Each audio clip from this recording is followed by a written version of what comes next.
What's up guys, Damian Keyes here, welcome back to the channel. So over the last few weeks, our Facebook pages have been inundated with being nominated and nominating people for the album challenge. You need to put a picture of your top 10 favorite albums, no explanation, no review, and just place it on your Facebook page, which has been amazing because it means that we can show off part of our history and the soundtrack to our life, and at the same point we can also see other people's history and what they have been doing. And I've seen artwork from the Beatles and Nirvana and Beyonce and Prince and Bruce Springsteen and Queen and Metallica and Rage and Guns N' Roses and millions of bands.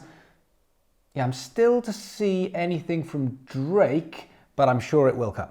But it's been a really nice trip down memory lane, and whilst we're at it, I want to know what the most influential album of your life has been. I want you to leave it in the comments below because I want to see the eclectic mix of all of the albums that makes up all of your childhoods. And while you're there, I'm on 81,000 subscribers and I'm on a mission to get to 100k. So if you could hit that subscribe button, then you'll be doing a massive favor. Anyway, this trend of posting your top 10 albums on Facebook is quite ironic because as musicians, this is such a huge part of our history, but sadly, this is not part of our future. The album has been dying off for several years. In fact, the album is only about 70 years old and it was popularized in the 60s. But as technology has been changing and also the evolution of what music is attached to has changed, consumption patterns have changed. However, as musicians, our traditions have stuck firm and we are very much still in the mindset that albums are a thing. This tradition that you make 7 to 12 tracks with some artwork, you package it together, and that becomes your product and your album. But why is that? Well, it's very simple. It's because when vinyl came out, there was 22 minutes on both sides of that vinyl. Songs traditionally are 3 minutes per side, therefore you can usually get around about 12 songs on an album. But as vinyl went away and CDs came along, then it was 78 minutes, but we stuck to the 12-track tradition, and now it's streaming and you can do anything you want. But there is still this tradition of making and packaging an album to give to people. So whether you're thinking of an album being 7 or 12 tracks or even a few more, it tends to come down to an album being traditionally around about 40 minutes, maybe up to 60 minutes long. The problem is now we have two major problems with the idea of releasing an album. The music industry facilitates the music, whereas the music facilitates people's consumption, which is why the music industry can't actually die, because generally the music industry's job is to facilitate making sure that we get that music, making sure the music gets out there and helping musicians to do that, which normally comes down to money, but that's the job of the music industry, which will evolve and change year on year, but it will always be there because it will take the form of facilitating getting that music out. But when consumption habits change for the people who listen to the music, the ones who win are usually the musicians who package up the music in a way which is usable for the people. So check out some of these stats. Apparently 15% of music lovers under the age of 25 have never listened to a full album. That is crazy. And on top of that, when it comes to digitally streaming music, Deezer think around 16% of people actually listen to full albums, whereas for Spotify, they think it's closer to 10%. 1 in 10 people is listening to that full album. But before we get angry and start blaming Spotify and Deezer and streaming for breaking the album, all they actually did was give people choices. Back in the day with vinyl, you couldn't skip without scratching a record. You could skip CDs, it was just a button, but you had to walk across the room a lot of the time. But with streaming services, you can just set up your own playlist. All Spotify have done has given people the choice. The people have decided what they want to do when it comes to consuming that product. But a lot of you will already know that, you will recognize those problems. But right now, there is a second major problem when it comes to releasing an album, and that is to do with this crisis going on in 2020. Many major artists and labels are postponing the release of their album until at least later in the year, if not until 2021. So why is this? Well, it's because of the phrase exhausting the creative. We're exhausting the creative too quickly for any kind of return of investment. So let's look at a traditional cycle of a release. The traditional cycle that has been around since the beginning of the album in the 60s of how artists will release and promote their music. The life cycle is very simple. It's in 3 stages. Stage number 1 is all about the music. You write, you arrange, you record, and you release that music. That is everything to do with the music. Then it goes on to phase 2, which is promotion. Promotion is everything from magazines to blogs to TV to radio to gigs to festivals, anything that gets people to listen and buy that music. Then after that, it goes into phase number 3, which is touring that album or getting that artist on tour. And whilst they are on tour, then they're starting to think about coming back to that first part of that cycle. So that's why so many first albums are so much better than anything else, because you've got a lifetime to write and make that first album.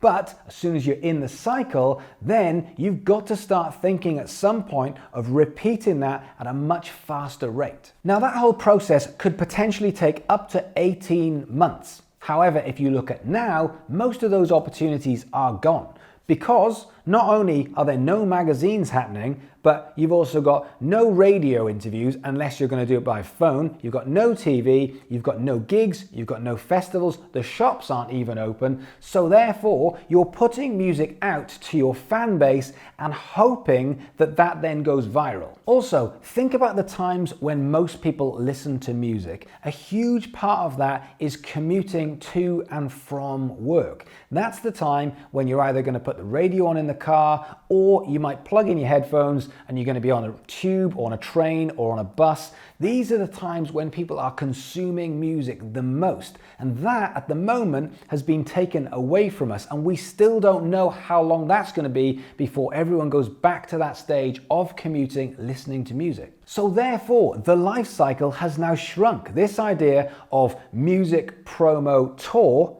is literally now music, a tiny bit of promo, hope for the best. So that 18-month process could now be down to maybe 4 weeks, 6 weeks, 8 weeks, and an absolute push. So what we are now seeing is a change in how artists and labels are pushing out music. Whilst we know there has been a big push on singles, we can now take that a step further, which is not only are we going to put out music a little bit and often, so instead of having this huge big swing with an album, instead we're going to do single after single after single, but it's the promotion of the single which now becomes absolutely crucial. It's not just about releasing new singles, it's now about how you can carry on promoting those singles without any of those opportunities which used to be available to you. So because of this idea of one song with multiple creatives to keep prolonging the promotion, that means things like demos are now completely acceptable. It's fine to say, here's the demo of the song, and then a week later to say, and here's the finished article of the song. Also, it used to be the case that you'd have one song, one music video, because that would go on MTV and you'd see the song, the video, put it together, off it goes. Not so much anymore. Now it's completely acceptable to make multiple videos for one song.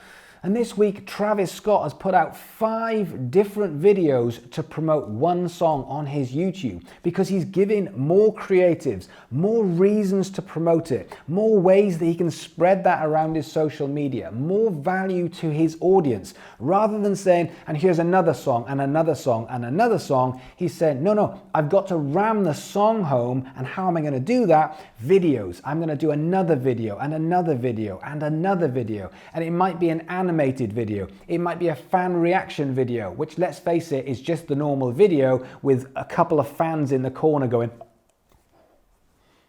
and that's pretty much it. You've then got lyric videos, multiple live videos. It's how you can squeeze the lemon of this one song. So look, I've called this video Stop Releasing Albums, and I totally understand the tradition of the albums. I was brought up on albums and I still love listening to albums. However, every single month and year that goes past, people like me are listening to less albums as I've got the choice to make my own playlists. We are now fighting against this tradition. So unless you can make an album and put that out on a monthly basis, you are now fighting against consumption. So you need to have a really, really good reason, or probably a really, really good album, in order to fight that consumption. But for most, it's a long process to write and arrange and record music, as well as going through the whole promotion phase. So in order to make it harder for yourself, in order to then say, well, I've done that, the anxiety's there, then the frustration kicks in that it hasn't done as well as I wanted, and then you've got a massive gap where you've got to go back to the drawing board and start that over again. We need to look at the consumption patterns and how we can build this momentum. And that is one song, multiple creatives, and you go again and again and again. And if you do this for the love and the passion of making an album so that you can put it out, then great, you win. That's not a problem. But if you are going to release and you are trying to build momentum, you need to know what you are getting yourself into.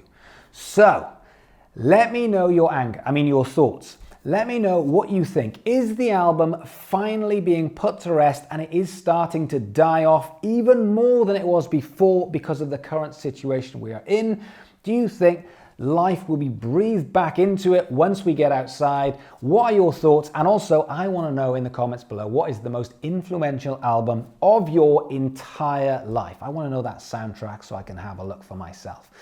Guys, do me a favor, if you can subscribe. I'm really pushing for this 100K right now. I want to get that gold plaque so I can stick it behind me. So if you don't subscribe and you watch my videos, do me a favor, just hit that subscribe button. I will really, really appreciate it. But thanks for watching, and I'll see you guys tomorrow.